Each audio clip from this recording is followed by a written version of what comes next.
ആശ്വാസം നേടാം. ഹൃത്തിനുള്ളിൽ ജീവൻ നൽകും വചനം, തിരുവചനം. മിശിഹായിൽ സ്നേഹമുള്ള സഹോദരരെ, വിശുദ്ധ മർക്കോസിൻ്റെ സുവിശേഷം 10-ാം അധ്യായം 24 മുതലുള്ള വാക്യങ്ങൾ ഇപ്രകാരം വായിക്കുന്നു. അവൻ്റെ വാക്ക് കേട്ട് ശിഷ്യന്മാർ വിസ്മയിച്ചു. ഈശോ വീണ്ടും അവരോട് പറഞ്ഞു, മക്കളെ, ദൈവരാജ്യത്തിൽ പ്രവേശിക്കുക എത്ര പ്രയാസം! ധനവാൻ ദൈവരാജ്യത്തിൽ പ്രവേശിക്കുന്നതിനേക്കാൾ എളുപ്പം ഒട്ടകം സൂചിക്കുഴയിലൂടെ കടക്കുന്നതാണ്. അവർ അത്യന്തം വിസ്മയഭരിതരായി ചോദിച്ചു, അങ്ങനെയെങ്കിൽ രക്ഷപ്പെടുവാൻ ആർക്ക് കഴിയും? ഈശോ അവരുടെ നേരെ നോക്കി പറഞ്ഞു, മനുഷ്യന് ഇത് അസാധ്യമാണ്, ദൈവത്തിന് അങ്ങനെയല്ല, അവിടുത്തേക്ക് എല്ലാം സാധിക്കും. സ്നേഹമുള്ളവരെ, ഈ വചനഭാഗത്തിലൂടെ രണ്ട് വിരുദ്ധമായ ചിന്തകൾ ഈശോ നമ്മുടെ മുമ്പിൽ അവതരിപ്പിക്കുകയും, ഒന്ന്, മനുഷ്യന് ഏറ്റവും ആനുകൂല്യമെന്നും പ്രയോജനപ്രദമെന്നും സഹായകരമെന്നും ഒക്കെ മനുഷ്യൻ ചിന്തിക്കുന്ന പല കാര്യങ്ങളും മനുഷ്യർക്ക് പ്രയോജനശൂന്യമാണ്, അവൻ്റെ ആത്യന്തികമായ ലക്ഷ്യത്തെയും നന്മയെയും സംബന്ധിച്ചിടത്തോളം എന്ന് ഈശോ വ്യക്തമായിട്ട് പറഞ്ഞു തരുന്നു. ഒട്ടുമിക്ക ആൾക്കാരും ചിന്തിക്കുന്നത് ഈ ലോകത്തിൻ്റേതായ ധനവും ഈ ലോകത്തിൻ്റേതായ പണവും ഈ ലോകത്തിൻ്റേതായ കഴിവുകളും ഈ ലോകത്തിൻ്റേതായ സാധ്യതകളും അധികാരങ്ങളുമൊക്കെ അവന് അല്ലെങ്കിൽ മനുഷ്യന് നന്മയ്ക്ക് പ്രയോജനപ്രദമാണ് എന്ന്. എന്നാൽ ഈശോ പറയുകയാ, ഒരു മനുഷ്യനെ സംബന്ധിക്കുന്ന ആത്യന്തികമായ നന്മ, ഒരു വ്യക്തിയെ സംബന്ധിക്കുന്ന ആത്യന്തികമായ ലക്ഷ്യം, അതായത് ദൈവരാജ്യ പ്രവേശനത്തെ സംബന്ധിച്ചിടത്തോളം ഈ ധനവും ഈ കഴിവുകളും ഈ അധികാരങ്ങളും ഒക്കെ കേവലം പ്രയോജനരഹിതമാണെന്ന് മാത്രമല്ല, പലപ്പോഴും അത് ദൈവരാജ്യ പ്രവേശനത്തിന് തടസ്സമാണ് എന്ന് ഈശോ പറഞ്ഞു തരികയും, അതുകൊണ്ട് തന്നെ മാനുഷികമായ കഴിവ് കൊണ്ടോ മാനുഷികമായ അധികാരം കൊണ്ടോ മാനുഷികമായ സമ്പത്ത് കൊണ്ടോ മറ്റ് മാനുഷിക ഈഹലോക സൗകര്യങ്ങൾ കൊണ്ടോ ദൈവരാജ്യത്തെ നേടിയെടുക്കാം, അല്ലെങ്കിൽ ദൈവരാജ്യത്തെ വിലക്കെടുക്കാം എന്ന് ഏതെങ്കിലും മനുഷ്യൻ അവൻ്റെ പരിമിതമായ അറിവിൻ്റെ അടിസ്ഥാനത്തിൽ അഹങ്കരിക്കുന്നുണ്ട് എങ്കിൽ ആ അഹങ്കാരത്തിൻ്റെ മേഖലയെ ഇവിടെ തച്ചുടയ്ക്കുകയാണ്. എന്നിട്ടാണ് ഈശോ പറഞ്ഞു വെക്കുന്നത്, അങ്ങനെയെങ്കിൽ രക്ഷപ്പെടാൻ ആർക്ക് സാധിക്കും? മനുഷ്യനെ സംബന്ധിച്ചിടത്തോളം നന്മയെന്നും മനുഷ്യനെ സംബന്ധിച്ചിടത്തോളം പ്രയോജനകരമെന്നും മനുഷ്യനെ സംബന്ധിച്ചിടത്തോളം ഉപകാരപ്രദമെന്നും മനുഷ്യൻ ചിന്തിക്കുന്ന പണവും കഴിവും ആരോഗ്യവും അധികാരവുമൊന്നും ദൈവരാജ്യ ലഭ്യതയ്ക്ക് സഹായകരമല്ല എങ്കിൽ പിന്നെ എങ്ങനെ എന്ന ശിഷ്യന്മാരുടെ നിസ്സഹായമായ ചോദ്യത്തിന് മറുപടിയായിട്ട് ഈശോ പറയുക, മനുഷ്യന് അസാധ്യമാണ്, പക്ഷേ ദൈവത്തിന് എല്ലാം സാധ്യമാണ്. അതുകൊണ്ട് തന്നെ ആ ഈശോയുടെ ആ ഉത്തരത്തോടു കൂടി അതുവരെയുള്ള നിരാശയുടെ എല്ലാ മേഖലകൾക്കും 10 മടങ്ങായി പ്രത്യാശ മനുഷ്യന് ലഭിക്കുകയും, അതുവരെയും കഴിവുള്ളവനും ആരോഗ്യമുള്ളവനും സമ്പത്തുള്ളവനും സൗകര്യങ്ങളുള്ളവനും മാത്രം ഒരുപക്ഷെ സംലഭ്യമായേക്കാവുന്ന ദൈവരാജ്യം, ഇതൊന്നും ഇല്ലാത്തവർക്ക് എത്രയോ അധികം സ്വന്തമാക്കാൻ സാധിക്കുമെന്ന് ഈശോ പറയുകയും, എന്ന് പറഞ്ഞാൽ ദൈവരാജ്യം സ്വന്തമാക്കണമെങ്കിൽ, ദൈവികമായ നന്മകളെ സ്വന്തമാക്കണമെങ്കിൽ ഈ ലോകത്തിൻ്റെ ആയ സമ്പത്തോ സുഖസൗകര്യങ്ങളോ കഴിവുകളോ ആരോഗ്യമോ ഒന്നും അനിവാര്യമല്ല എന്ന് മാത്രമല്ല, അത് തടസ്സമായി മാറാമെന്ന് മാത്രമല്ല, ഇതൊന്നും ഇല്ലാത്ത അവസ്ഥയിലാണ് ദൈവത്തിൽ ആശ്രയിച്ചുകൊണ്ട്, ദൈവത്തിൻ്റെ കഴിവിലും ദൈവത്തിൻ്റെ കരുണയിലും മാത്രം ആശ്രയിച്ചുകൊണ്ട് സ്വന്തമാക്കാൻ സാധിക്കുമെന്ന വലിയ പ്രത്യാശയുടെ സത്യം ഈശോ തൻ്റെ ശിഷ്യന്മാരെ പഠിപ്പിക്കുകയും. അതുകൊണ്ടാണ് ഈശോ വ്യക്തമായിട്ട് പറയുന്നത്, ദൈവത്തിന് എല്ലാം സാധ്യമാണ്. നിൻ്റെ പരിമിതികളുടെയും നിൻ്റെ കഴിവുകേടുകളുടെയും നിൻ്റെ വൈകല്യങ്ങളുടെയും നിസ്സഹായതയുടെ ഇടയിലേക്ക് ദൈവത്തിൻ്റെ അനന്തമായ ശക്തി കടന്നു വരികയും. അതുകൊണ്ടാണ് നമ്മൾ വായിക്കുന്നുണ്ടല്ലോ, പൗലോസ് അപ്പോസ്തലൻ കൊരിന്ഥോസിലെ സഭയ്ക്ക് എഴുതിയ 2-ാമത്തെ ലേഖനത്തിൽ പൗലോസ് അപ്പോസ്തലൻ തൻ്റെ നിസ്സഹായതയുടെ പരിമിതി എത്ര മനോഹരമായിട്ടാണ് പറഞ്ഞു വെക്കുന്നത്. എൻ്റെ ശരീരത്തിൽ ഒരു മുള്ള് നൽകപ്പെട്ടിരിക്കുന്നു എന്ന് അപ്പോസ്തലൻ പറയുകയും, എന്നാൽ ആ മുള്ള് മാറുവാൻ വേണ്ടി ഞാൻ 3 പ്രാവശ്യം പ്രാർത്ഥിച്ചു. പൗലോസ് അപ്പോസ്തലൻ കൊരിന്ഥോസിലെ സഭയ്ക്ക് എഴുതിയ 2-ാമത്തെ ലേഖനം 12-ാമത്തെ അധ്യായം 7 മുതലുള്ള വാക്യങ്ങൾ. വെളിപാടുകളുടെ ആധിക്യത്താൽ ഞാൻ അധികം ആഹ്ലാദിക്കാതിരിക്കേണ്ടതിന് ശരീരത്തിൽ ഒരു മുള്ള് എനിക്ക് നൽകപ്പെട്ടിരിക്കുന്നു. അതായത് എന്നെ ശല്യപ്പെടുത്തുന്നതിനും മതിമറന്ന് ആഹ്ലാദിക്കാതെ എന്നെ നിയന്ത്രിക്കുന്നതിനും വേണ്ടിയുള്ള പിശാചിൻ്റെ ദൂതൻ. അത് എന്നെ വിട്ടകലാൻ 3 പ്രാവശ്യം ഞാൻ കർത്താവിനോട് അപേക്ഷിച്ചു. എന്നാൽ അവിടുന്ന് എന്നോട് അരുളി ചെയ്തു, നിനക്ക് എൻ്റെ കൃപ മതി. എന്തെന്നാൽ ബലഹീനതയിലാണ് എൻ്റെ ശക്തി പൂർണ്ണമായി പ്രകടമാകുന്നത്.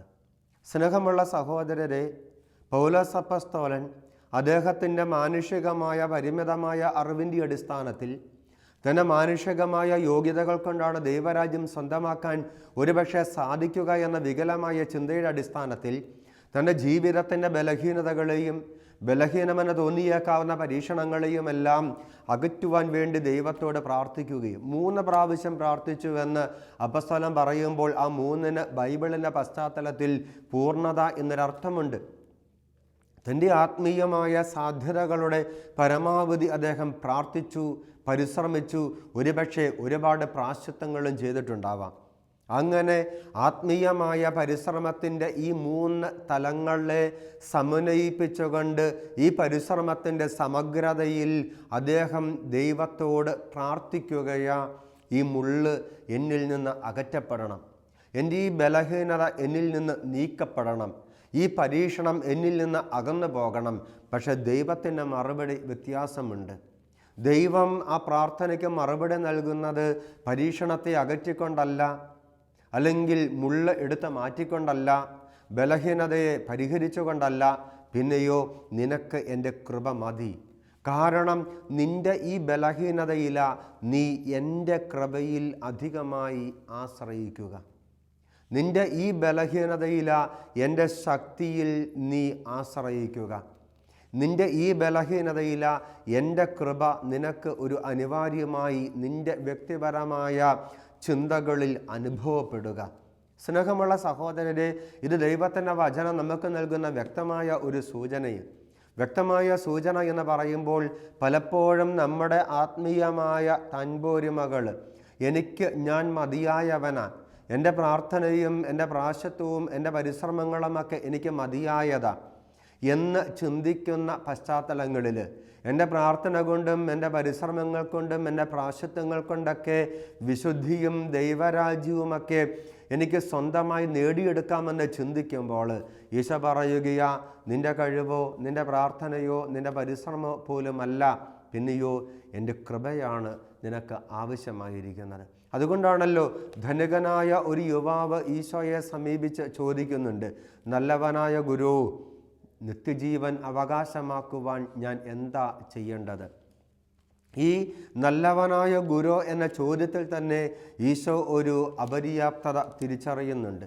അതുകൊണ്ടായിരിക്കണം ഈശോ അവനോട് പറയുന്നു, നീ എന്തുകൊണ്ടാ എന്നെ നല്ലവൻ എന്ന് വിളിക്കുന്നത്? നീ എന്തുകൊണ്ടാ എന്നെ നല്ലവൻ എന്ന് വിളിക്കുന്നത്? നീ എന്തുകൊണ്ടാ എന്നെ നല്ലവൻ എന്ന് വിളിക്കുന്നതല്ല, നീ എന്തുകൊണ്ടാ എന്നെ നല്ലവനെന്ന് വിളിക്കുന്നത്? ആ എന്തുകൊണ്ട് എന്നതിന് അവിടെ പ്രാധാന്യം. ഈശോ നല്ലവനാണ് എന്ന കാര്യത്തിൽ വ്യത്യാസമൊന്നുമില്ല. ഈശോ ദൈവപുത്രനാണ് എന്ന ഒറ്റ കാരണം കൊണ്ട്, പരമപരിശുദ്ധനായ ദൈവത്തിൻ്റെ മകനാണ് എന്ന കാരണം കൊണ്ട് അവൻ പരിശുദ്ധനാ, അവൻ ദൈവം തന്നെയാണ്. പക്ഷേ ഈ ധനികനായ യുവാവ് എന്തുകൊണ്ടാണ് ഈശോയെ നല്ലവൻ എന്ന് എന്ന് വിളിക്കുന്നത്. ഈ ധനികനായ യുവാവ് ഈശോയെ നല്ലവനെന്ന് വിളിക്കുമ്പോഴും അവൻ്റെ ഹൃദയത്തിൽ ഈശോയാണോ യഥാർത്ഥ നന്മ എന്ന ഒരു സംശയം ഈശോയുടെ മനസ്സിലുണ്ടായിരുന്നു. അതുകൊണ്ടാണ് ഈശോ ചോദിക്കുന്നത്, എന്തുകൊണ്ടാണ് എന്നെ നല്ലവനെന്ന് വിളിക്കുന്നത്? എന്നിട്ട് ഈശോ പറയുകയും, നിത്യജീവൻ അവകാശമാക്കാൻ നീ എന്ത് ചെയ്യണം? നീ കൽപ്പനകൾ അനുസരിക്കണം. ഈ കൽപ്പനകളൊക്കെ വളരെ നിഷ്ഠയോടെ നിഷ്കർഷയോടെ ബാല്യം മുതലേ അനുസരിക്കുന്ന ഇവൻ പറഞ്ഞു, ഞാനിതൊക്കെ അനുസരിക്കുന്നുണ്ട്, ഇനിയും എനിക്കെന്താ വേണ്ടത്, എന്താ കുറവുള്ളത്? അപ്പോൾ ഈശോ പറയുക, നിനക്ക് ഒരുപാട് സമ്പത്തുണ്ട്, അതുകൊണ്ട് ഈ സമ്പത്ത് നീ നഷ്ടപ്പെടുത്തണം. സ്നേഹമുള്ളവരെ, ഈ സമ്പത്ത് എന്ന് പറയുന്നത് അവൻ്റെ സ്വകാര്യ ജീവിതത്തിൻ്റെ പശ്ചാത്തലത്തിൽ ബാല്യം മുതൽ അല്ലെങ്കിൽ ഇളംപ്രായം മുതൽ നിഷ്ഠയോടെ പാലിച്ചു പോരുന്നുവെന്ന് അവൻ അവകാശപ്പെടുന്ന അവൻ്റെ നിയമത്തിൻ്റെ അനുഷ്ഠാനങ്ങളും ചിട്ടകളുമൊക്കെയാവാം. എന്ന് പറഞ്ഞാൽ എൻ്റെ നിയമാനുഷ്ഠാനം കൊണ്ടും എൻ്റെ പ്രാർത്ഥന കൊണ്ടും എൻ്റെ പരിശ്രമം കൊണ്ടും നിത്യജീവൻ എനിക്ക് വിലക്കെടുക്കാമെന്ന അവൻ്റെ ആത്മീയതയുടെ ഇത്തിരി അറിവിൻ്റെ അഹങ്കാരം. സ്നേഹമുള്ളവരെ, ഇത് ഈശോ നമ്മുടെ മുമ്പിൽ ഉന്നയിക്കുന്ന വളരെ വ്യതിരക്തമായ ഒരു വെല്ലുവിളി. എൻ്റെ പ്രാർത്ഥനയുടെയും എൻ്റെ ആത്മീയമായ പരിശ്രമങ്ങളുടെയും എൻ്റെ ആത്മീയമായ മറ്റ് യോഗ്യതകളും കൊണ്ട് എനിക്ക് വിലക്കെടുക്കാവുന്നതല്ല ദൈവരാജ്യമെന്ന് പറയുന്നത്. അതുകൊണ്ടായിരിക്കാം ഈശോ ഫരിസയരെ വെല്ലുവിളിച്ചുകൊണ്ട് പറയുന്നത്, ആദ്യം ചുങ്കക്കാരും പാപികളുമായിരിക്കും ദൈവരാജ്യത്തിൽ പ്രവേശിക്കുക എന്ന് പറഞ്ഞാൽ, ആശ്രയിക്കാൻ ദൈവത്തിൻ്റെ കരുണയും ആഗ്രഹിക്കാൻ ദൈവത്തിൻ്റെ കൃപയും മാത്രമുള്ള പാപികളായിരിക്കും എല്ലാ നിയമങ്ങളും നിഷ്ഠയോടെ അനുസരിക്കുന്ന ഫരിസയരെക്കാൾ മുമ്പേ ദൈവരാജ്യത്തിൽ പ്രവേശിക്കുവാൻ സാധിക്കുന്നത് എന്ന് ഈശോ പറഞ്ഞു വെക്കുകയാണ്. അതുകൊണ്ട് തന്നെ നമ്മുടെ വ്യക്തിപരമായ ആത്മീയ ജീവിതത്തെ ഒരു പുനർവിശകലനത്തിന് വിധേയമാക്കേണ്ടതിൻ്റെ അനിവാര്യതയെക്കുറിച്ച് ഈശോ ഇവിടെ നമ്മെ ഓർമ്മപ്പെടുത്തുകയും എന്ന് പറഞ്ഞാൽ, ഈശോയുടെ കൃപയിൽ ഞാൻ ആശ്രയിക്കേണ്ടതിൻ്റെ ആവശ്യകത, ഈശോയുടെ കരുണയിൽ ഞാൻ ആശ്രയിക്കേണ്ടതിൻ്റെ ആവശ്യകത. എൻ്റെ തമ്പുരാൻ എനിക്ക് ഔദാര്യമായി ദാനമായി നൽകുന്ന അവിടുത്തെ കൃപയും അവിടുത്തെ കരുണയും മാത്രം എനിക്ക് ആശ്രയിക്കുവാൻ ഉള്ളതായ ഒരു അവസ്ഥ. ദൈവത്തിന് എല്ലാം സാധ്യമാണ് എന്ന് ഈശോ വ്യക്തമായിട്ട് പറയുകയും എന്ന് പറഞ്ഞാൽ, ഒരുപക്ഷെ നമ്മുടെ പരിശ്രമങ്ങളെല്ലാം പരാജയപ്പെടുന്ന ചില ഘട്ടങ്ങളുണ്ടാവാം. നമ്മുടേതായ ആത്മീയമായ ബുദ്ധിയിലും നമ്മുടെ ആത്മീയമായ ആലോചനകളിലും നമ്മുടെ ആത്മീയമായ ഉപദേശങ്ങളിലുമൊക്കെ തെളിഞ്ഞു വരുന്നതായ ചില പരിഹാരങ്ങളും പരിപ്രേക്ഷ്യങ്ങളും ഒക്കെ ഉണ്ടാവാം. പക്ഷേ അതെല്ലാം നമ്മുടെ വ്യക്തിപരമായ ജീവിതത്തിൻ്റെ പശ്ചാത്തലത്തിൽ പരാജയപ്പെട്ടേക്കാം. കാരണം ഓരോ അനുഭവങ്ങളും ഓരോ സാഹചര്യങ്ങളും വ്യതിരക്തങ്ങളും വ്യത്യസ്തങ്ങളുമാണ്. കഴിഞ്ഞ അനുഭവങ്ങളുടെയും കഴിഞ്ഞകാല സാഹചര്യങ്ങളുടെയും അടിസ്ഥാനത്തിൽ ഞാൻ രൂപപ്പെടുത്തിയ പ്രവർത്തന പദ്ധതികളോ പരിപ്രേക്ഷ്യങ്ങളോ ഒന്നും നാളെയുടെ വ്യത്യസ്തമായ സാഹചര്യത്തിനോ വ്യത്യസ്തമായ അനുഭവങ്ങൾക്കോ പരിഹാരമാകണമെന്ന് നിർബന്ധമില്ല. അതുകൊണ്ട് തന്നെ പുതിയ സാഹചര്യങ്ങൾക്കും പുതിയ അവസ്ഥകൾക്കും പുതിയ അനുഭവങ്ങൾക്കും പുതുമയുള്ള അതിൻ്റേതായ പരിഹാരങ്ങളും പ്രവർത്തന ശൈലികളും അനിവാര്യമായിരിക്കാം. അവിടെയാ സ്നേഹമുള്ളവരെ ദൈവത്തിൻ്റെ പരിശുദ്ധാത്മാവിൻ്റെ പുതിയ ജ്ഞാനം ആവശ്യമാകുന്നത്, ദൈവത്തിൻ്റെ പരിശുദ്ധാത്മാവിൻ്റെ പുതിയ കൃപ ആവശ്യമായിരിക്കുന്നത്. ദൈവം നമുക്ക് നൽകേണ്ടതായ ഈ കൃപകളെ സ്വന്തമാക്കുവാൻ, ഈശോ നമ്മുടെ മേൽ ചൊരിയുന്ന ഈ കൃപയെ സ്വന്തമാക്കാൻ ദൈവത്തിൻ്റെ കൃപ മാത്രമാണ്, ദൈവത്തിൻ്റെ കരുണ മാത്രമാണ് ഈശോയെ എനിക്ക് രക്ഷയ്ക്കായി മാറുക എന്ന ഒരു ഉറച്ച വിശ്വാസത്തിൻ്റെ പ്രാർത്ഥന നമുക്ക് ഉണ്ടാകേണ്ടത്. അതല്ലാതെ നാം മാനുഷികമായി കൽപ്പിച്ച് മാനുഷികമായി ആലോചിച്ച് മാനുഷികമായി രൂപപ്പെടുത്തുന്ന നമ്മുടെ ആത്മീയമായ പദ്ധതികൾ പോലും നമ്മുടെ നന്മയ്ക്കും വളർച്ചയ്ക്കും കാരണമാകണമെന്ന് ഒരു നിർബന്ധവുമില്ല. അതുകൊണ്ട് തന്നെ പൂർണ്ണമായി തമ്പുരാൻ്റെ കരുണയിൽ ആശ്രയിക്കുവാൻ, പൂർണ്ണമായി ദൈവത്തിൻ്റെ കൃപയിൽ ആശ്രയിക്കുവാൻ, ദൈവമേ നിനക്കെൻ്റെ കൃപ മതി, എനിക്ക് നിൻ്റെ കൃപ മതി എന്ന് ദൈവത്തോട് പറയുവാൻ, പൗലോസിനോട് ഈശോ പറഞ്ഞതുപോലെ നിനക്ക് എൻ്റെ കൃപ മതി എന്ന ആ വചനത്തിൽ പൂർണ്ണമായി വിശ്വസിക്കുവാൻ, ദൈവത്തിൻ്റെ കൃപയ്ക്ക് അസാധ്യമായിട്ട് ഒന്നുമില്ല. എൻ്റെ ജീവിതത്തിൽ എൻ്റെ പരിശ്രമങ്ങൾക്ക് അസാധ്യമെന്ന് തോന്നിയേക്കാവുന്ന, എനിക്ക് ഒരിക്കലും മാറ്റം വരുത്താൻ സാധിക്കില്ല എന്ന് ചിന്തിച്ചേക്കാവുന്ന, എൻ്റെ ജീവിതത്തിൻ്റെ ഏത് സാഹചര്യത്തിനും ഏതവസ്ഥയ്ക്കും മാറ്റം വരുത്തുവാൻ ദൈവത്തിൻ്റെ കൃപയ്ക്ക് സാധിക്കും എന്ന് വിശ്വസിക്കുവാൻ. സ്നേഹമുള്ളവരെ, അവിടെ ഈ ഒരു ആഴപ്പെട്ട വിശ്വാസത്തിൻ്റെ തലം വരുന്നത് എന്ന് പറഞ്ഞാൽ എൻ്റെ നാണയങ്ങൾ, ഞാൻ സ്വരുക്കൂട്ടി വെച്ചിരിക്കുന്ന നാണയങ്ങൾ, എൻ്റെ ആവനാഴിയിലെ അസ്ത്രങ്ങൾ, അതൊക്കെ പരാജയപ്പെട്ടു പോകുന്ന നിമിഷങ്ങളുണ്ട്. അതാ ഇവിടെ വചനം പറയുന്നത്, ധനം നിനക്ക് പ്രയോജനപ്പെടില്ല. ഒരുപക്ഷെ നിൻ്റെ ജീവിതത്തിൻ്റെ ഏത് പ്രതിസന്ധിയിലും നിന്നെ സഹായിക്കുമെന്ന് നീ വ്യാമോഹിച്ച് സ്വരുക്കൂട്ടിയ നിൻ്റെ നാണയങ്ങളുടെ ഒരു രൂപമായിരിക്കാം ഈശോ ഇവിടെ ഉദ്ധരിച്ചിരിക്കുന്ന സമ്പത്തെന്ന് പറയുന്നത്. ഈ നാണയങ്ങൾക്ക് പല രൂപങ്ങളുണ്ടാവാം. നീ ആശ്രയിക്കുന്ന, നീ സ്വരുക്കൂട്ടി വെച്ചിരിക്കുന്ന നാണയങ്ങൾക്ക് പല രൂപങ്ങളുണ്ടാവാം. ഒരുപക്ഷെ നിൻ്റെ സൗഹൃദങ്ങളാവാം, ഒരുപക്ഷെ നിൻ്റെ സ്നേഹബന്ധങ്ങളാവാം, ഒരുപക്ഷെ നിൻ്റെ സുഖ സൗകര്യങ്ങളാവാം, ഒരുപക്ഷെ നീ ആശ്രയിക്കുന്നതിൻ്റെ ജോലിയോ തൊഴിൽ മേഖലയോ ഒക്കെ ആയിരിക്കാം, അല്ലെങ്കിൽ നിൻ്റെ വീടായിരിക്കാം, അടച്ചുപൂട്ടുള്ള ഒരു വീടായിരിക്കാം. ഇതൊക്കെ നിനക്ക് സംരക്ഷണത്തിൻ്റെ ഒരു മറ സൃഷ്ടിക്കുമെന്ന് നീ വിചാരിക്കുന്നുണ്ടെങ്കിൽ മനസ്സിലാക്കണം, ഈശോ വ്യക്തമായിട്ട് പറയുക, ഇതൊന്നും നിൻ്റെ ജീവിതത്തിൻ്റെ ആത്യന്തികമായ അവലംബങ്ങളല്ല. പിന്നെയോ ദൈവത്തിൻ്റെ കരുണയിൽ മാത്രമാണ് നീ ആശ്രയിക്കേണ്ടത്. ദൈവത്തിൻ്റെ കൃപയ്ക്ക് മാത്രമേ എന്നെ രക്ഷിക്കുവാൻ സാധിക്കുകയുള്ളൂ. അതുകൊണ്ട് തന്നെ ഞാൻ പരാജയപ്പെട്ട എൻ്റെ ജീവിതത്തിൻ്റെ പഴയകാല ഓർമ്മകളുടെ വെളിച്ചത്തിൽ ഞാൻ നന്നാകില്ല എന്നൊന്നും ഒരു അനുമാനത്തിലേക്കോ നിഗമനത്തിലേക്കോ വരേണ്ടതില്ല. കാരണം നിന്നെ വിസ്മയിപ്പിക്കുവാൻ തക്കവിധം പുതിയ കൃപകളുമായി നിൻ്റെ മുമ്പിൽ അവതരിക്കുവാൻ ഇന്നും മരിച്ചിട്ടില്ലാത്ത ജീവിക്കുന്ന ഒരു ദൈവമുണ്ട് എന്ന് വചനം വീണ്ടും വീണ്ടും നമ്മെ ഓർമ്മപ്പെടുത്തുകയാണ്. നിന്നെ വിസ്മയിപ്പിക്കുന്ന, അതാ ഈശോയുടെ ശിഷ്യന്മാർ എത്ര പ്രാവശ്യമാണ് ഈശോയുടെ വചനം കേൾക്കുമ്പോൾ വിസ്മയഭരിതരാകുന്നത്.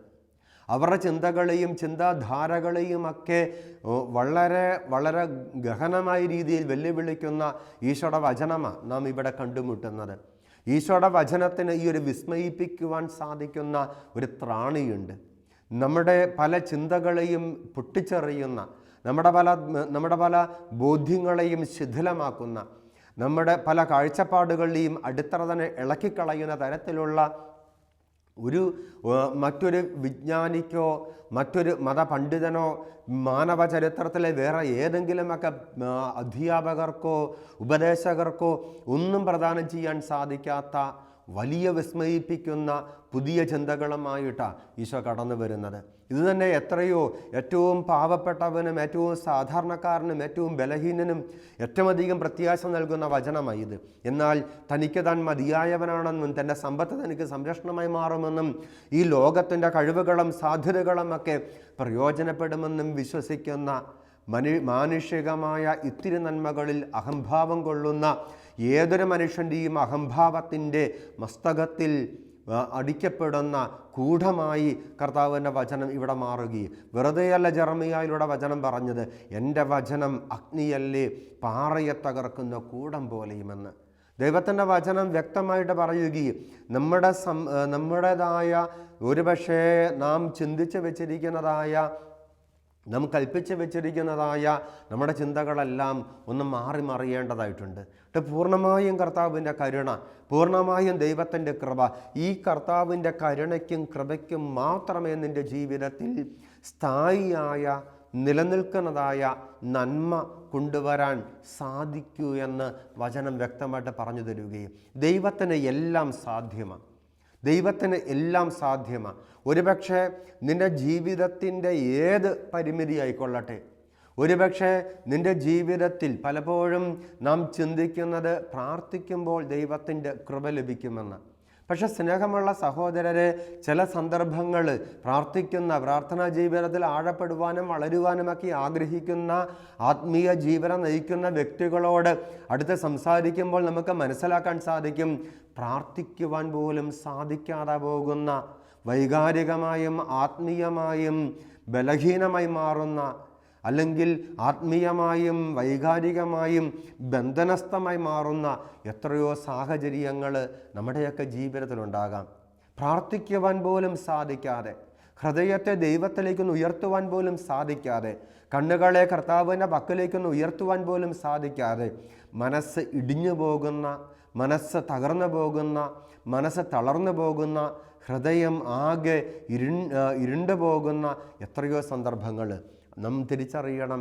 അവിടെയും കർത്താവിൻ്റെ കൃപ മാത്രമാണ് നമുക്ക് സഹായമായിട്ടുള്ളത്. ഒരുപക്ഷെ ഒന്ന് പ്രാർത്ഥിക്കുവാൻ പോലും സാധിക്കാതെ എൻ്റെ മനസ്സ് ഇടറുകയും ഹൃദയം പതറുകയും ചെയ്യുന്ന സന്ദർഭത്തിൽ ഈ ലോകത്തിൻ്റെ ഏതെങ്കിലും കോണിലിരുന്ന് ആരെങ്കിലുമൊക്കെ എനിക്ക് വേണ്ടി പ്രാർത്ഥിക്കുവാൻ ദൈവം പ്രചോദിപ്പിക്കുമ്പോൾ, ദൈവം ആ ഹൃദയങ്ങളെ എനിക്ക് വേണ്ടി പ്രാർത്ഥിക്കുവാൻ ഉണർത്തുമ്പോൾ അവിടെയും പ്രവർത്തിക്കുന്നത് ദൈവത്തിൻ്റെ കൃപയാണ് എന്നുള്ള വലിയ പ്രത്യാശ ഈ വചനം നമുക്ക് പറഞ്ഞു തരികയാണ്. അതുകൊണ്ട് തന്നെ സ്നേഹമുള്ളവരെ, ഏത് പരിമിതിയുടെ, ഏത് വികലമായ സാഹചര്യത്തിലും, ഏത് കുറവുകളുടെ അവസ്ഥയിലും നമുക്ക് നിരാശപ്പെടുവാൻ കാരണമില്ല. നീ പാപത്തിൻ്റെ പടുകുഴിയിൽ വീണു പോയാലും, നീ ബലഹീനതകളാൽ ചുറ്റപ്പെട്ടാലും, നീ ഏതെല്ലാം തരത്തിലുള്ള പരീക്ഷണങ്ങളാൽ വലയം ചെയ്യപ്പെട്ടാലും നിനക്ക് ഭയപ്പെടേണ്ടതില്ല. കാരണം കർത്താവ് സർവശക്തനാണ്, ദൈവം സർവശക്തനാണ്. അവിടത്തേക്ക് അസാധ്യമായിട്ടൊന്നുമില്ല. വ്യവസ്ഥകളില്ലാതെ നിന്നെ സ്നേഹിക്കുന്നവൻ, വ്യവസ്ഥകളില്ലാതെ മനുഷ്യജീവിതത്തിലേക്ക് ഇടപെടുന്നവൻ, മനുഷ്യൻ്റെ ചരിത്രത്തിലേക്ക് ഇറങ്ങിയവൻ, മനുഷ്യൻ പാപത്തിൻ്റെ പടുകുഴിയിൽപ്പെട്ടപ്പോൾ അവരെ തന്നോളം ഉയർത്തുവാനല്ല, പിന്നെയോ അവനോളം സ്വയം ഇറങ്ങുവാൻ വേണ്ടി മാനവ ചരിത്രത്തിൽ, സമയത്തിൽ, മനുഷ്യൻ്റെ ജീവിതത്തിൽ, മനുഷ്യൻ്റെ ശരീരം സ്വീകരിച്ച് മനുഷ്യനെ പോലെ ഇറങ്ങി ഇടപെട്ട ഒരു ദൈവം. അസാധ്യമായിട്ടൊന്നുമില്ല എന്ന് മാത്രമല്ല, അവൻ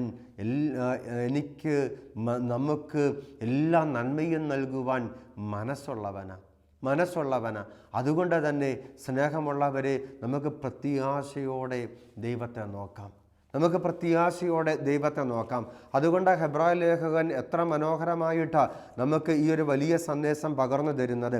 നമ്മുടെ ബലഹീനതകളിൽ നമ്മോടത്ത് സഹതപിക്കുവാൻ കഴിയാത്ത ഒരു പ്രധാന പുരോഹിതനല്ല നമുക്കുള്ളത്.